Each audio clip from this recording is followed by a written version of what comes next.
కింజరాపు అచ్చెన్నాయుడనే నేను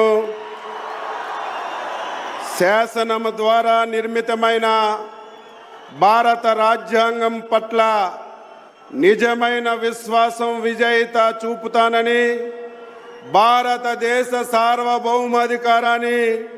సమగ్రతని కాపాడుతానని ఆంధ్రప్రదేశ్ రాష్ట్ర మంత్రిగా నా కర్తవ్యాన్ని శ్రద్ధతో అంతఃకరణ శుద్ధితో నిర్వహిస్తానని, భయం కానీ పక్షపాతం కానీ రాగద్వేషాలు కానీ లేకుండా నిర్వహిస్తానని, శాసనాలను అనుసరించి ప్రజలందరికీ న్యాయం చేకూరుస్తానని దైవ సాక్షిగా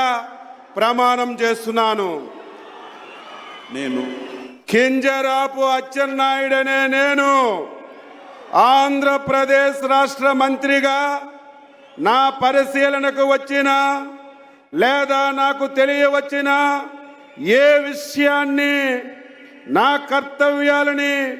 సక్రమంగా నిర్వహించేందుకు అవసరమైన మేరకు తప్ప ప్రత్యక్షంగా కానీ పరోక్షంగా కానీ ఏ వ్యక్తికి లేదా వ్యక్తులకి తెలియపరచనని లేదా వెల్లడించనని దైవ సాక్షిగా ప్రమాణం చేస్తున్నాను.